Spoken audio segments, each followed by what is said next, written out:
అందరికీ నమస్కారం. ఓకే, మనకి టీజీపీఎస్సీ గ్రూప్ 2కి సంబంధించి కరెక్ట్గా 2 days అయితే ఉంది.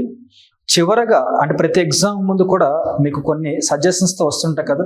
సో ఇప్పుడు కూడా చివరగా కొన్ని సజెషన్స్తో మీ ముందుకు వచ్చానమాట. ఏంటి సజెషన్స్ చూద్దాం ఒకసారి. ఫస్ట్ ఆఫ్ ఆల్ మనకి 2 days ఉందండి.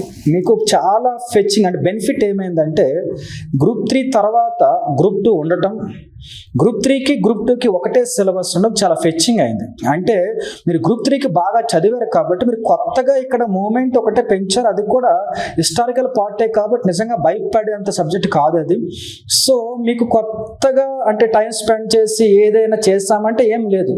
గ్రూప్ 3లో కొన్ని డ్రాబ్యాక్స్ ఉన్నాయి, వాటిని పికప్ చేసుకున్నారు ఈ 25 daysలో కదా. సో అందుకే నేను కూడా పెద్దగా రిస్క్ పెట్టలే ఎవరిని కూడా. ఎందుకంటే గ్రూప్ 3కి ముందైతే చాలా హడావిడిగా ఉండేది. ఆ సబ్జెక్ట్ ఈ సబ్జెక్ట్ అది ఇది రివిజన్ ఫాస్ట్ చాలా ఇబ్బంది పెట్టాను. 32 ఎగ్జామ్ పేపర్లు ఇచ్చాను, కొన్ని ఎక్స్ప్లెనేషన్, కొన్ని డిస్కషన్, కొన్ని వీక్ క్లాసులు, కొన్ని మెటీరియల్స్ చాలా చేస్తాం మనం బ్యాచ్లో కూడా. కానీ ఇప్పుడు ఎందుకు అంత కూల్గా ఉన్న ఒక మూమెంట్కి మాత్రమే వీక్ క్లాసెస్ సస్టైనబుల్ డెవలప్మెంట్లో క్లైమేట్ ఎకానమీ మాత్రమే చెప్పాం మనం. మిగిలిన పెద్దగా పట్టించుకోలేదు, ఎందుకంటే పాతవే రివిజన్ చేస్తారు కాబట్టి వదిలేస్తాం. ఇప్పుడు ఈ 2 daysలో ఏం చేస్తారంటే పేపర్ 2 ఇక పేపర్ 3, 4 చదవకండి, పేపర్ 1, 2 పెట్టుకోండి 2 days. ముఖ్యంగా ఈ 2 daysలో రేపు వచ్చేసరికినేమో పేపర్ 2 చదవండి. ఏదైనా డ్రాబ్యాక్స్ ఉంటే కొత్తగా ఏం చదవద్దు. పేపర్ 2లో మనకు ఉన్నటువంటి ఇండియన్ హిస్టరీలో మిడివల్ హిస్టరీ భయం అనిపిస్తే ఒకసారి చూసుకోండి. లేదు మా తెలంగాణ హిస్టరీలో ముఖ్యంగా మనకి అసఫ్ జాహీల్ దగ్గర గ్రంథాలయ ఉద్యమాల దగ్గర కానీ, ఈ ఆది హిందూ ఆ టైప్ ఆఫ్ ఉద్యమాలు కానీ, సో బుక్స్ ఆథర్స్ కానీ ఆ ప్లేస్లో కొద్దిగా ఎక్కువ ఉంటాయి అన్నమాట ఉద్యమాలు అండ్ ఆథర్స్ ఇన్సిడెంట్స్. అది ఒకసారి రివిజన్ చేసుకున్న ఆ ప్లేస్లో మాత్రం. సో ఒకవేళ డౌట్ అనిపిస్తే వస్తే వదిలేయండి, ఏం కాదు కదా. అలాగే నెక్స్ట్ సెకండ్ పేపర్లో సోషాలజీలో ఒక్కసారి చట్టాలు, స్కీమ్స్, చట్టాల అమలుకు సంబంధించి ఒక్కసారి చెక్ చేసుకోండి. స్కీమ్స్ కూడా ఒక్కసారి ఎలిజిబిలిటీ కానీ అర్హులు ఎవరెవరు చూసుకొని ఒకసారి స్కీమ్స్ అనేవి. అలాగే ఇంకా సొసైటీ తీసేస్తే మనకి రెండో పేపర్ పాలిటీ ఉంటే పాలిటీకి సంబంధించి మన గ్రూప్ 3 కేసెస్ లాంటివి ఇవ్వలేదు. ఒకసారి చిన్న పాలిటీ ఈజీగా ఇస్తారు ఇప్పుడు కూడా. చిన్న కేసెస్ కానీ, పార్లమెంటరీ వ్యవస్థ కానీ, అలాగే లోకల్ బాడీస్ కానీ ఒక్కసారి చెక్ చేసుకోండి. ఇలా 1 dayలో ఈ చిన్న ఏరియాస్ని ఒక్కసారి చూసుకుంటే మీకు అలా ఏమైందంటే పేపర్ 2 అయిపోతుంది. తర్వాత రోజు అంటే ఎగ్జామ్కి ముందు రోజు పేపర్ 1 ఒక్కసారి తిరగేసి పేపర్ 1లో కరెంట్ అఫైర్స్లో ఏమైనా ఇండెక్సెస్ కానీ, లేకపోతే మిలిటరీ ఎక్సర్సైజెస్ కానీ, లేకపోతే కరెంట్ అఫైర్స్లో ఏమైనా స్కీమ్స్ కానీ, ప్రోగ్రామ్స్ కానీ, కరెంట్ అఫైర్స్లో ఇంటర్నేషనల్ ఇష్యూస్ కానీ, ఇటువంటి డౌట్స్ ఉంటే చూసుకోండి. అలాగే నెక్స్ట్ వచ్చేసరికినేమో మనకి వరల్డ్ జాగ్రఫీ కూడా ఒక్కసారి చూసుకోండి, మెటీరియల్ ఫాస్ట్గా ఉండేది ఉంటే. సో అలాగే ఫస్ట్ పేపర్లో ఇంగ్లీష్, ఇంకేం ఇంగ్లీష్ చూస్తారు, బాగా ప్రాక్టీస్ చేసి ఉంటారు. లేదనుకుంటే ఒక 1.5 hour ఇంగ్లీష్ కూడా కీ పాయింట్స్ చూసుకోండి, మెంటల్ ఎబిలిటీలో కీ పాయింట్స్ చూసుకోండి. ఇలా ఏంటంటే ఎగ్జామ్ ముందు రోజు పేపర్ 1 చదివితే బెటరు, కీ పాయింట్స్ చూసుకుంటే బెటరు. ఈ రేపు వచ్చేసరికి పేపర్ 2 చూసుకుంటే బెటర్. మరి పేపర్ 3 ఎకానమీ ఉన్న పేపర్ 4 మూమెంట్ ఉందంటే మూమెంట్ ఇప్పటికే బాగా చదివేస్తారు. నేనే చాలాసార్లు చదివాను ఎగ్జామ్ రాయినటువంటి నేనే. ఎందుకని మీకు చెబుదామన్నా పేపర్ రాయడానికి చదివాను చాలాసార్లు. నాకే అవన్నీ క్లారిటీ ఉన్నాయి. మరి మీరు బాగానే రాస్తారు. సో మూమెంట్లో కూడా ఏం డౌట్ అనిపిస్తే ఎగ్జామ్ అయిపోయిన తర్వాత ఈవినింగ్ ఒక 1.5 hour 2 hours పాటు మూమెంట్లో ఉన్న కేసెస్ కానీ, మూమెంట్లో ఉన్నటువంటి ముఖ్యంగా ఎకనామికల్ ఇష్యూస్ మధ్య దశలో, ముఖ్యంగా అంటే సమీకరణ దశలో నుండి చూసుకొని ఒకసారి డౌట్స్ ఉంటేనే. సో లేకపోతే వదిలేయండి, ఏం కాదు, ఇప్పుడు లాస్ ఏం లేదు కదా, ఎలాగైనా టిక్లు పెట్టేస్తాం మనం. ఇక ఎకానమీకి వచ్చేసరికినేమో ఎగ్జామ్ మధ్యలో గ్యాప్ ఉంటుంది, నైట్ అందులో ఒక 2 hours Indian economy budget survey, Indian ఎకానమీకి సంబంధించినటువంటి స్కీమ్స్ ఒక్కసారి చూసుకోండి. ముఖ్యంగా గ్రోత్ అండ్ డెవలప్మెంట్ సిద్ధాంతాలు చూసుకోండి. పావర్టీ అన్ఎంప్లాయ్మెంట్ సంబంధించిన ఏదైనా కీ సిద్ధాంతాలను చూసుకోండి, ఓకేనా. అలాగే పాపులేషన్ సంబంధించి బాగా చూసుకోండి, హ్యూమన్ రిసోర్స్ డెవలప్మెంట్ స్కీమ్స్ లాంటివి. అలాగే ఒక 2 hours పాటు స్టేట్ ఎకానమీ మొన్న బాగా చదివారు, బాగా ఇచ్చారు. ఇక్కడ స్టేట్ ఎకానమీ చూసుకున్నంత గొప్పగా ఏం లేదు కాబట్టి వీలైనంత వరకు కూడా ఇండియన్ ఎకానమీ చూసుకుని సస్టైనబుల్ డెవలప్మెంట్కి ఈజీగా ఇస్తుండే కదా. మన బాగా రాస్తారని చెప్పారు మీరు నాతో అందరూ కూడా.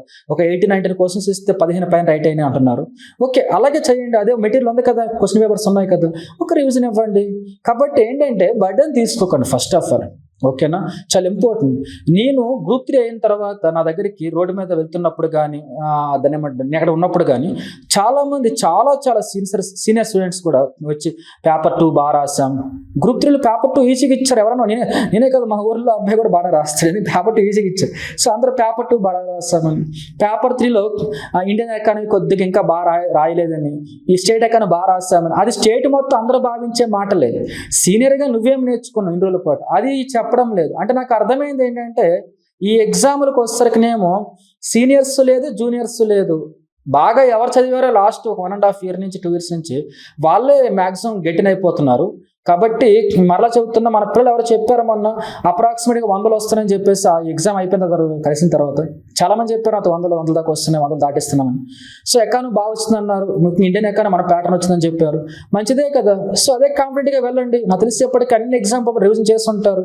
సో భయం లేకుండా అటెండ్ చేయండి. మరి జాబ్ రావాలంటే ఏం చేయాలి? అదేం లేదు, ఫస్ట్ పేపర్ మరలా చెప్తున్నా 80కి 100కి మధ్యలో రావాలి ఏదేమైనా పేపరు. మన డ్రాబ్యాక్స్ ఉంటే పికప్ చేయండి. వరల్డ్ జాగ్రఫీ కూడా మెటీరియల్ ఇచ్చాను, క్లాస్ చెప్పాను. అలాగే ఎన్విరాన్మెంట్ క్లాస్ మెటీరియల్ ఇచ్చాను కదా, ఎస్ఎన్టీ చెప్పించి ఎగ్జామ్ పేపర్ మెటీరియల్ ఇచ్చాను కదా సార్, ఎగ్జామ్ పేపర్ ఇచ్చాను కదా, అన్నీ ఉన్నాయి కదా మన దగ్గర. ఒకటి రివిజన్ చేసి వెళ్ళండి. ఓకే, మన లాస్ట్ టైం రివిజన్ చేయకుండా వెళ్ళని చెప్పారు నాతో. మీరు ఒకటి చెప్పిన పని చేయరు, ఊరంతా చేస్తారేమని మార్కులు రాలేదు అంటారు. చేసే వెళ్ళండి ఒకసారి కదా. సో అలా ఫస్ట్ పేపర్లో 80కి 100 మధ్యలో ట్రై చేయండి, ఎలా ఉన్న పేపర్ కూడా. అలాగే సెకండ్ పేపర్లో వచ్చేసరికి మనం బాగా చదివాం, మనం అదే పాలిటీ, అదే సొసైటీ, అదే తెలంగాణ హిస్టరీ, ఒక ఇండియన్ హిస్టరీ ఒకటే కదా ఎక్స్ట్రా. పెర్లా మేబీ పేపర్ ఈజీగానే ఇస్తారు. కాబట్టి సెకండ్ పేపర్ మళ్ళీ same approximate century score above తెచ్చుకోండి. థర్డ్ పేపర్ వచ్చేసరికి ఎకానమీ పేపర్ మొన్న కూడా బాగా రాసామని చెప్పారు మన వాళ్ళు చాలామంది, నేను కలిసాను కదా. అప్రాక్సిమేట్ 100 వస్తున్నాయి, కొంతమంది 100 దాడుతున్నాయని.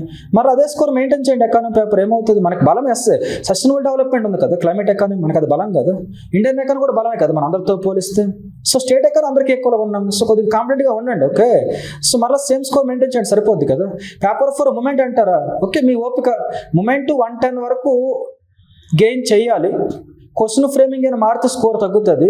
క్వశ్చన్ ఫ్రేమింగ్ మీద డిపెండ్ అవుతుంది. కంటెంట్ మొత్తం చదివేస్తారు మీరు అంతా కూడా, కంటెంట్లో పెద్ద ప్రాబ్లం ఉండదు. కానీ క్వశ్చన్ ఫ్రేమింగ్ కేర్ఫుల్గా ఉండండి. మూమెంట్ పేపర్లో క్వశ్చన్ ఫ్రేమింగ్ మారితే భయపడకుండా క్వశ్చన్ ఎలిమినేట్ చేసుకుంటూ మార్కులు పోగొట్టుకోకుండా హ్యాండిల్ చేస్తే మూమెంట్లో కూడా అప్రాక్సిమేట్గా 110 అబోవ్ వస్తే మంచి స్కోర్ అది.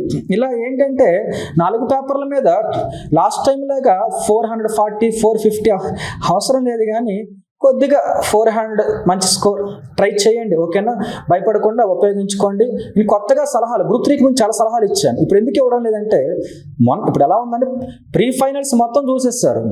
ప్రీ ఫైనల్స్ ఇప్పుడు ఎగ్జాంపుల్ ఎలా అంటే సెమీఫైనల్ మ్యాచ్ వచ్చేసరికినేమో అదే టీం మీద, అదే పాకిస్తాన్ అనుకుందాం. ఫైనల్ కూడా అదే పాకిస్తాన్ మీద అయితే మొన్నగా ఆడాం. అది ఫైనల్ అయితే సెమీఫైనల్ అయితే రెండు ఒకేలా, ఒకటే టీం ఒకటే మెంబర్స్ సేమ్ గ్రౌండ్ అయితే ఇంకేముంటుందండి. So same board, same pattern, same syllabus. So మీకు నేను కొత్తగా చెప్పేది ఏం లేదు, మీరే 10 మంది చెబుతారు ఎగ్జామ్ అయిపోయిన తర్వాత ఎలా చదవాలని చెప్పేసి. సో భయపడకుండా అటెంప్ట్ చేయండి. ఓకేనా. సో ఎంత జాబు, ఎన్ని మార్క్స్ జాబ్ వస్తుంది, ఇవన్నీ సెకండరీ. అసలు ఎవరు వీటిని ఊహించలేరు. అది అబద్ధం కూడా, కట్ ఆఫ్లు ఇవన్నీ కూడా.